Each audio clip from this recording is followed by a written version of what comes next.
Chapter 2 Pakistan اور اس کے امیر دوست۔ پاکستان کے کچھ ایسے دوست تھے جو کہ بہت ہی زیادہ پیسے والے ہیں، جیسے سعودی، یو اے ای، قطر۔ انہوں نے پرویسلی پاکستان کی بہت ہی زیادہ مدد کی تھی، لیکن اب وہ کہاں ہیں؟ کیوں پاکستان کی مدد نہیں کرنے آ رہے؟ کیوں پاکستان جب اس وقت بہت ہی زیادہ مشکل میں ہے تو ان میں سے کوئی بھی آگے نہیں آ رہا اور پاکستان کی مدد نہیں کر رہے؟ پاکستان اس مشکل وقت سے باہر کیسے نکلے گا؟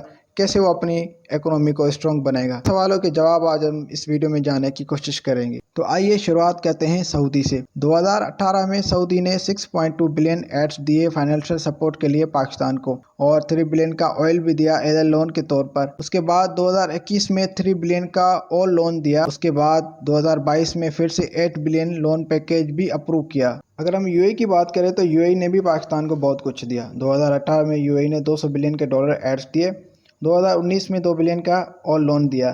اس کے بعد اگر بات کرتے ہیں قطر کی تو 2022 میں قطر نے 2 بلین لون دیے پاکستان کو۔ پاکستان کو ان 3 کنٹریز نے ٹوٹل 24.4 بلین لونز دیے اور ایڈز بھی دیے، اور وہ بھی صرف 5 سالوں کے اندر۔ پاکستان کے کچھ اور بھی دوست تھے جنہوں نے دوسرے طریقے سے پاکستان کی ہیلپ کی، لیکن اب وہ بھی پاکستان سے دور جا رہے ہیں۔ لیکن کیوں؟ ایران اور پاکستان کے بیچ ایک پائپ لائن بچھانے کی بات 2019 سے چلی آ رہی ہے، جسے ہم Iran Pakistan pipe line project بھی کہتے ہیں۔ جو ایران نے اپنی سائڈ پائپ لائن کب کی بنا ڈالی ہے، لیکن پاکستان نے اپنی سائڈ ابھی تک پائپ لائن بنائی ہی نہیں ہے، جس پہ ایران نے یہ کہا ہے کہ اگر پاکستان نے 2024 تک یہ پائپ لائن اپنی طرف نہیں بنائی تو وہ پاکستان سے 18 بلین کا فائن لے گا۔ چیپٹر 3 پاک چائنا ریلیشن شپ۔ پاکستان کی سب سے زیادہ مدد چائنا نے کی ہے۔ اگر ہم نمبرز کی بات کریں تو چائنا نے پاکستان کو 830 بلین کا کمرشل لون دیا ہے۔ اس میں سب سے بڑا پروجیکٹ سی پیک ہے، China Pakistan economic corridor. China نے پاکستان کو پیسے تو دیے اس پروجیکٹ کے لیے، لیکن یہ کہا کہ وہ سارے کانٹریکٹ جو ہے وہ اپنی چائنیز کمپنی کو دے گے۔ اگر وہ اپنی چائنیز کمپنی کو پروجیکٹ دیں گے تو ان کی کمپنیز کے جو شیئر ویلیو ہے وہ بڑھ جائے گی۔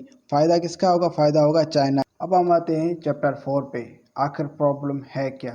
اب جو میں نے آپ کو شروعات میں بتایا تھا کہ یہ ساری کنٹریز جنہوں نے پاکستان کی ہیلپ کی، اب وہ پاکستان کی ہیلپ کیوں نہیں کر رہے؟ پاکستان کو اس مشکل وقت سے باہر کیوں نہیں نکالنے میں مدد کر رہے؟ تو آئیے اب ہم اس کے بارے میں بات کرتے ہیں۔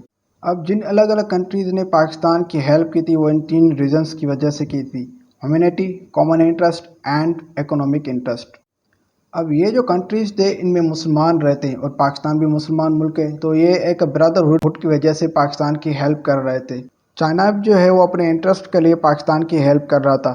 اب پاکستان کے لیے سب سے بڑا پرابلم یہ ہے کہ یہ 3 ریزنز جو ہے وہ ختم ہو رہے ہیں۔ چائنا جو ہے وہ سی پیک میں ڈیلے کر رہا ہے۔ پینڈیمک میں چائنا پیچھے ہٹ گیا اور اس کی اکنامی پر بہت ہی زیادہ اثر ہوا۔ ترکی اور ایران بھی پاکستان سے دور ہو رہے ہیں، اور سعودی کی بھی کچھ ایسی ہی حالت ہے۔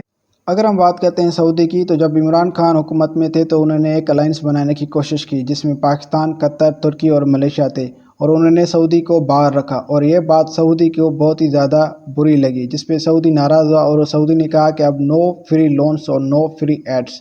سعودی نے یہ کہا کہ اگر کسی کو بھی لون چاہیے تو اسے ہماری شرطوں کے مطابق چلنا پڑے گا، اسے پورا کرنا پڑے گا، اس کے بعد ہی ہم لون دیں گے۔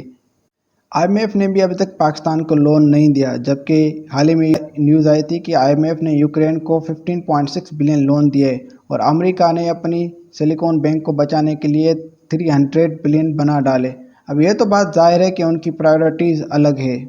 اب پاکستان کو یہ سمجھنا اور سوچنا چاہیے کہ ہمیشہ دوسرے ملک آ کر پاکستان کو نہیں بچائیں گے، وہ ہمیشہ فری لونز اور فری ایڈز نہیں دیں گے۔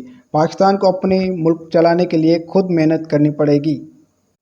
اب اگر پاکستان کو غریبی سے نکلنا ہے اور اپنی اکنامی اسٹرانگ رکھنی ہے اور اس کرائسس سے نکلنا ہے تو پاکستان کی گورنمنٹ کو چاہیے کہ وہ خود سے پہلے پاکستان کا سوچے۔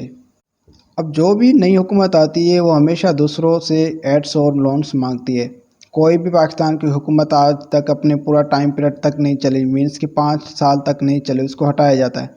اب اس ٹائم پیریڈ کے دوران جو حکومت ہوتی ہے وہ کوئی نہ کوئی پروجیکٹ شروع کرتی ہے اور اس پہ بلینز انویسٹ کرتی ہے۔ اب جب دوسری گورنمنٹ آتی ہے تو وہ کیا کرتی ہے کہ یہ سارے جو پروجیکٹ ہوتے ہیں ان سب کو روک دیتی ہے اور دوسرے پروجیکٹ شروع کرتی ہے اور ان پہ الگ سے بلینز انویسٹ کرتی ہے۔ اس کے بعد کیا ہوتا ہے؟ پھر سے نئی حکومت آتی ہے، پھر سے وہی ہوتا ہے، جس سے کیا ہوتا ہے کہ اکنامک کولیپس ہوتی ہے۔ آپ کے جو ملک ہے نہ وہ ڈیولپ ہوتا ہے اور نہ ہی آپ کے پروجیکٹ مکمل ہوتے ہیں۔ اس سے ہوتا یہی ہے کہ جو پاکستان جہاں پہ تھا وہیں پہ آ کے رک جاتا ہے اور اس سے بھی زیادہ پیچھے چلا جاتا ہے۔ تو ان چیزوں کا ان کو خیال رکھنا چاہیے، ایسی پالیسیز رکھنی چاہیے کہ جس سے پاکستان کو فائدہ ہو، نہ کہ ان کو فائدہ ہو۔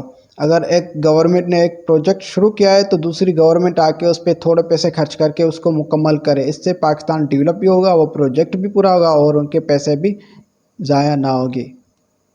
اور یہ تھی آج کی ہماری ویڈیو، اور یہاں پہ ہوتی ہے ختم۔ آئی ہوپ کہ آپ کو میری ویڈیو اچھی لگی and you get some knowledge.